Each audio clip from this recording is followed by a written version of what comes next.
Hello everybody, it's Christy back with another video. So today we are going to do a product review.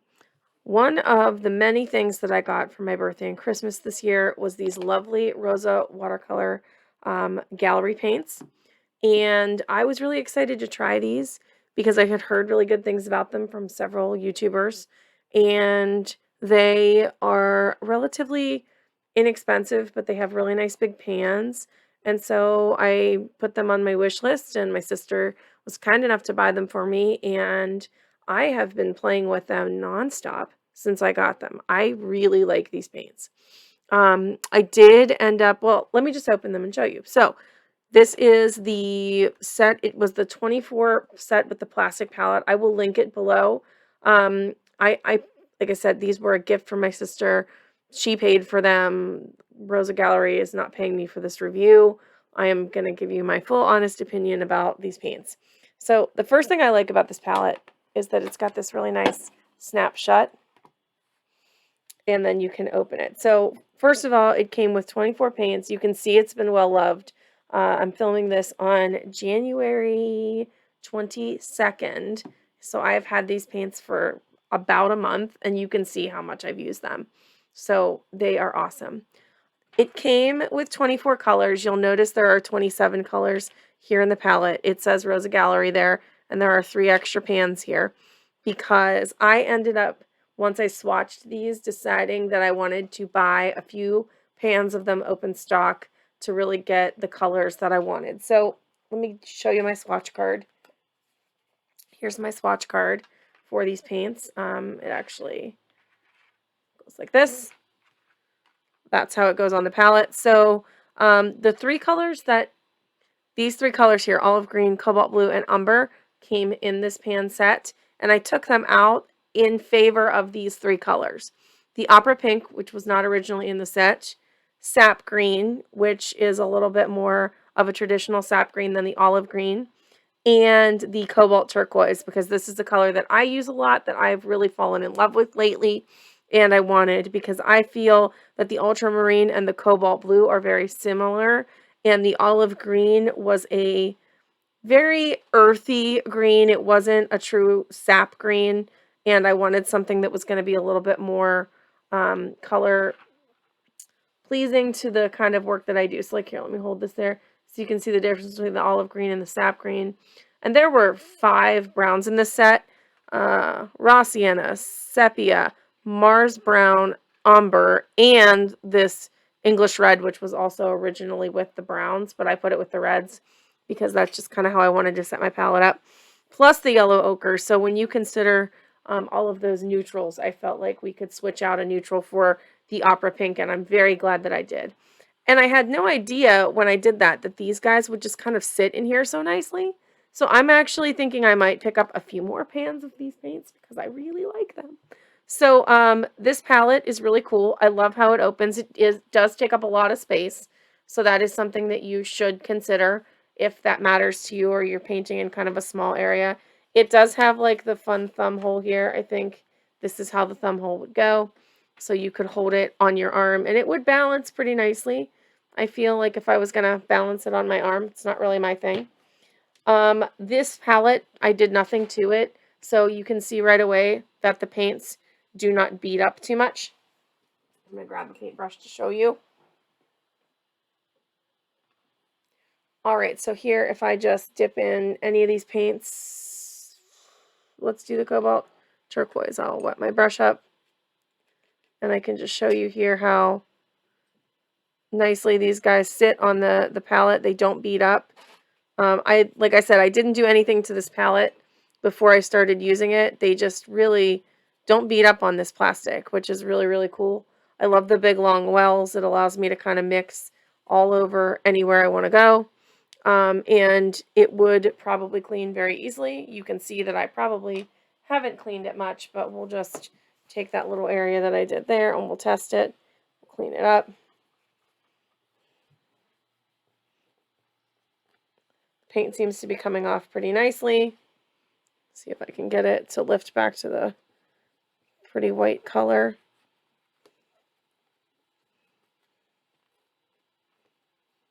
It does look like maybe it's a little bit stained, but that's not atypical for a white plastic palette. So, yeah, I'm really happy with that. I think it would wash quite nicely. Like I said, I really haven't washed it much because I just keep adding colors to what I have there.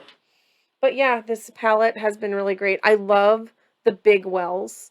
I will say the paint, it stays sticky for a really long time, so that is something to consider.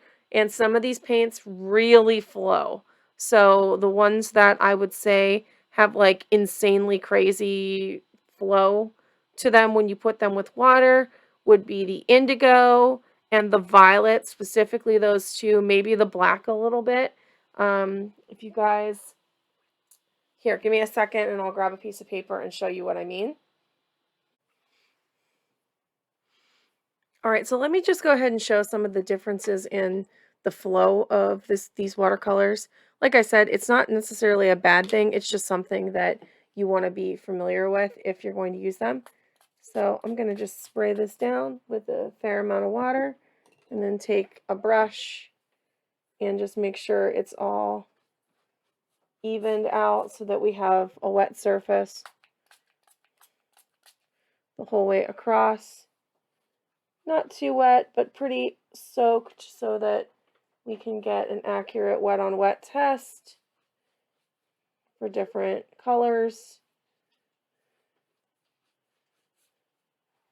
Okay, so now if I go ahead and say pick up one that I know moves, like let's pick up some purple on here. You can watch how it moves.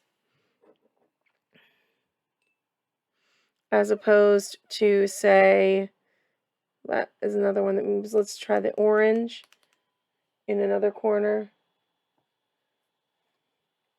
See, it also seems to be moving quite a bit. So maybe it's about the same. If I spray the orange, if I spray the purple, let's see what happens in each situation. You kind of get a nice bloom there. I know the indigo. I feel like every time I use the indigo, this kind of happens where it goes everywhere. So show that. Yeah, see how that indigo is like, I barely touch the page and it's just like going everywhere. But then if I use lemon yellow, what does it do? See, it doesn't spread nearly like that blue. Like, it definitely is staying more localized. Here is we'll do emerald green for science. Stick it here. See, like that one isn't flowing too much at all. And the pink.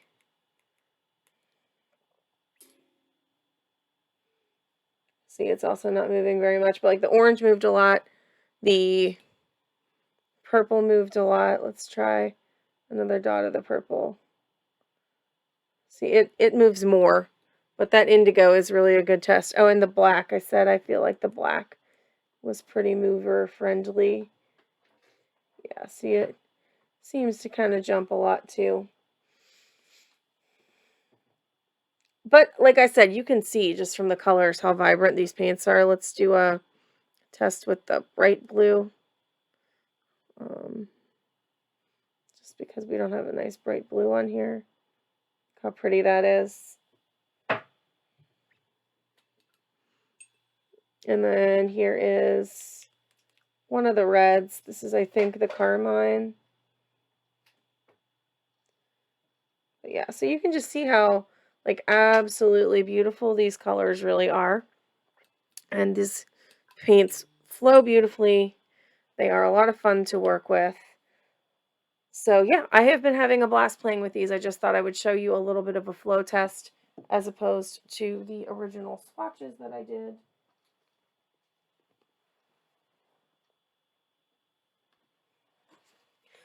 So again, here is the swatches that I did, and let me see if I can find a couple pieces that I did with these watercolors to show you. All right, so here's two paintings that I did with these watercolors. I did this circle thing and these little flowers in a really cool, good sketchbook from a Cotty papers. We'll talk about these sketchbooks after I've used them some more, but you can just see how beautifully everything kind of flowed into itself. And then I did this one with the, I did them with these paints as well. I did use a black ink here to do the palm trees, but the background was done with Rosa. So there's a couple paintings that I did with them, just to kind of show them off to you. And now today we are going to do another piece. So let's get to painting.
All right, I finished with this piece. I'm back, and I just want to talk a little bit more about the Rosa watercolors and show you a few more examples of places I use them. So I painted a galaxy, and if you've been around the channel at all, you know I love painting galaxies. And I wanted to test a couple things here. I wanted to see the vibrancy that I could get out of these watercolors, and they are super vibrant. There's a lot more purple and pink than this is showing. I will put a picture up so that you guys can get a little bit more of the purples and the pinks that are happening on this page. For some reason, my camera's reading very cool right now, but this was awesome. I wanted to see what would happen if I sprinkled salt on here and how well they would granulate. And if you guys can see, like up here, you can see where it just granulated so beautifully. Like there's just little flares, because I did end up going over it. I didn't want the whole thing to be as granulated as it was. It really granulated beautifully. I just wanted that to be kind of one of the dimensions of this piece. So this turned out wonderfully.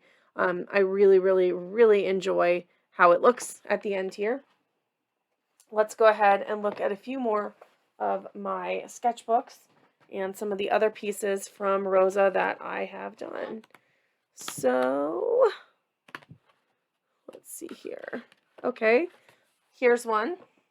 So here is a watercolor piece that I did with florals that I used the Rosa watercolors for. This might have been one of the very first pieces I did with my Rosa watercolors, but they just worked beautifully. Beautiful pigments, beautiful ability to bleed.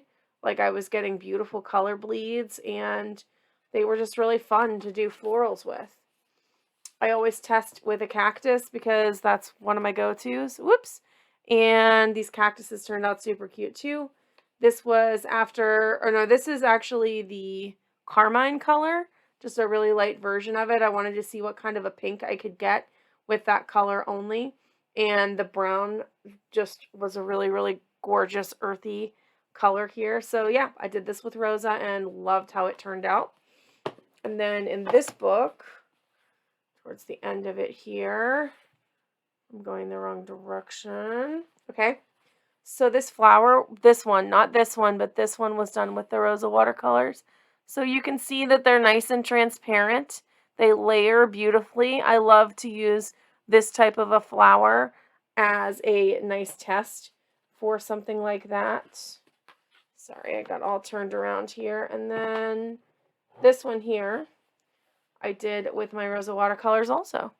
So you can see, yeah, there's a lot, this is a lot warmer of a purple than it's showing here, but this piece, it was already on Instagram. And that one I didn't do with Rosa. This one I did though. This one I did with the Rosa watercolors. I really was just playing around here, but the delphinium's really pretty. I really like that delphinium piece. So yeah, so you can see that the color is very vibrant. They are very user-friendly. I used many different kinds of brushes on them. Like I said, I'm glad that I did pick up that pink, the sap green, the opera pink, and the cobalt turquoise. And the delphinium was done in that cobalt turquoise, so you can see what a beautiful color that is. But I would say if you guys are looking for a quality set of watercolors with big pans and total blendability, this is your set. This is a great set of watercolors. It's very affordable for what it is. I would say that for what it is, it's more affordable than Cotman, and I like it better than my Cotmans. I like it better than my De La Rowney Aquafine paints. I like it better. I like it as good as my Pretty Excellent paints. Probably a little bit better because of the large pan size. And the versatility of this set I mean, I love my Daniel Smith paints. I have a lot of fun with them, but I'm having a lot of fun with these. So I'm not going to say I love these more than my Daniel Smiths, but I love them a lot. Very close to my Daniel Smiths, and very close to my M. Graham watercolors. So that's high praise for these guys. If you have been around the channel, you know that. So yeah, that's going to be it for me today. I hope that this was helpful in your decision as to whether or not to purchase these watercolors. If you're interested in the Etsy shop where I got my half pans, I will link that in case you have this set and you wanted a couple extras. They took a while to get here because they came from the Ukraine, but the seller was very great, and everything was packaged very nicely for me. And that's going to be it for me today. I hope this video inspired you to make some artsy bits yourself. Thanks for watching. We'll see you next time, guys. Bye for now.